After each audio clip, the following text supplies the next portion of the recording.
बांधवांनो नमस्कार. मी सचिन उत्तम सातपुते, धरती सीड्स बीड जिल्हा प्रतिनिधी. आज आपण दादारी वडगाव तालुका परळी जिल्हा बीड या ठिकाणी आलो आहेत. तिथे आपले शेतकरी आहेत पुरुषोत्तम गुट्टे महाराज. यांना आपला DSC 51 जे संशोधित वाहन आहे गव्हाचं ते लागवड एक बॅग केलेली.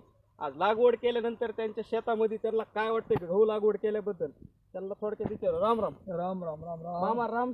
नाव सांगा पूर्ण तुमचं. पुरुषोत्तम ज्ञानोबा गुट्टे, राहणार वडगाव, दादाहरी, तालुका परळी, जिल्हा बीड. मोबाईल नंबर सांगा एकदा. 9767 420 193. बरं, आता तुम्ही हे गेल्या वर्षी वाहन पाहिलं होतं तुमच्या गावामध्ये. हो. या वर्षी तुम्ही लागवड केली, काय हो. वाटतं आता हे लागवड केल्यानंतर? मला गेल्या वर्षी जे मी लागवड केली त्यावेळेस मला हे DSC 51 जे गहू आहे ती खूप मला छान वाटला. त्यामुळे त्याच्याबद्दल मलाही असं वाटलं की मला अजून पुढच्या वर्षी हेच गहू लावा असं मला अपेक्षा निर्माण झाली. तुमच्या गावात शेजाऱ्याच्या इथं पाहिला होता. हो. बरं, तर इथं दाखवू इच्छितो तुम्ही त्यांच्या शेतामध्ये हे असा गव्हाला फुटवा आहे. हो. आणि हे ओंब्यांची आता साईज आणि शेप मध्ये पूर्ण एक शेप मध्ये आहे.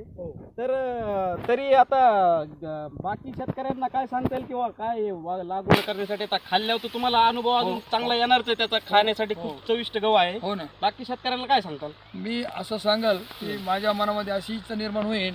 मी गेल्या वर्षी एका माझ्या मित्राच्या इथं, मित्र म्हणजे ते दत्ता बाबुराव होळकर यांच्या शेतात मी पाहिलं होतं. तर त्यांना 10 किलो त्यांनी लावला होता. मग त्याच्यासाठी मला असं त्यांचा गहू बघून असं वाटलं की आपणही लावावं. मग आपण लावून आपण स्वतः अनुभव घेतल्याच्या नंतर आपण मी इतर जे शेतकरी आहेत मी त्यांना असं पटवून सांगल किंवा DSC 51 हे गहू आहे हे उतारा करता किंवा खाण्याकरता चांगला आहे. मी असं बाकीच्या शेतकऱ्यांना सांगल की हे गहू तुम्ही लावण्याचा प्रयत्न करा.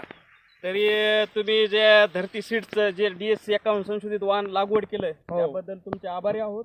आणि तुम्ही असंच ह्याच्यामध्ये भरघोस उत्पन्न घेताल ही सदिच्छा व्यक्त करतो आणि थांबतो. नमस्कार. नमस्कार.